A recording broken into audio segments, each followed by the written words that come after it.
Hi guys, কেমন আছো তোমরা সবাই? আশা করি ভালো আছো, সুস্থ আছো। আমরা অনেক ভালো আছি। তো এখন পুজো দিতে বেরিয়েছিলাম, মানে অনেকটা আর 5-7 দিন আগের ভিডিও।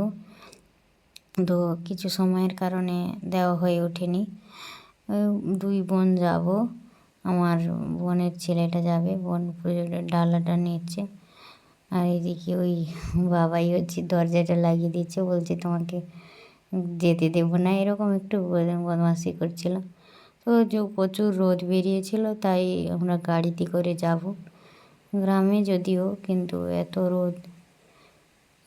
বোন আর তার ছেলে বসেছে, আমি সামনে ছিলাম। তো বেরিয়ে পড়েছি আমাদের গ্রামের এক মন্দিরে। গ্রামের পুজো হয়, সবার বাড়ি থেকে পুজো আসে, প্রায় 150টি পরিবারের মতো। এখানে বোন ফল কাটছে, আর সবাই বৌদি কাকিমা যেরকম হয় তারা যে সবাই কাটছে। আর এদিকে আমার বৌদি একটু এসেছিল আমার কাছে। এখন একটু ভোগ নিয়ে নেওয়া হবে, এখানে ভোগ, তারপরে ওই যে কি থাকি আরও কিছু কিছু নিতে হয়, নিয়ে নেওয়া হচ্ছে। তো যাই হোক, নিয়ে বোন পুজোটা দেবে, আমি দেব না।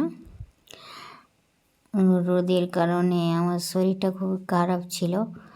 আমি সঙ্গে গেছি তো, কিন্তু পুজোর এখানে যাইনি।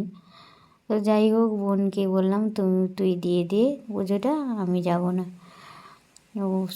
ওখানে আমাদের ফল আমিনা করা হয়ে গেছে, আমরা সেখানে যাব, ওই যাবে নিয়ে, আমি যাব না। এই যে আমার দাদার মেয়েটা একটু এখানে আইসক্রিম খেয়েছিল দাঁড়িয়ে দাঁড়িয়ে, দাদা একটু খেলাধুলা করছিল, হেঁটে হেঁটে হাসছিল, সেটাই আমি একটু ভিডিও করেছিলাম। ওইদিকে আমাদের মন্দির, ওই যে মন্দিরের শীতলা মা খুব জাগ্রত। গ্রামে বছরে একবার করে পুজো হয়, কিন্তু প্রতিদিনই এমনি পুজো হয়, বছরে একবার করে আনুষ্ঠানিকভাবে পুজো হয়। 2 দিন 3 দিন 4 দিন এরকম চলে, 2 দিন মতো বড় পূজা। প্রথম দিন একদিন, তারপরে একদিন পুজো, আর অনুষ্ঠান 4-5 দিন হয় এরকম। তো যাই হোক, ব্লগটা তোমরা দেখতে থাকো।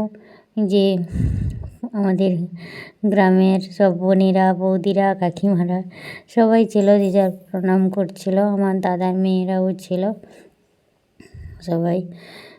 তো যাই হোক, ব্লগটা দেখতে থাকো। আজকের মতন ব্লগটা এখানে শেষ করছি, সবাই ভালো থাকো।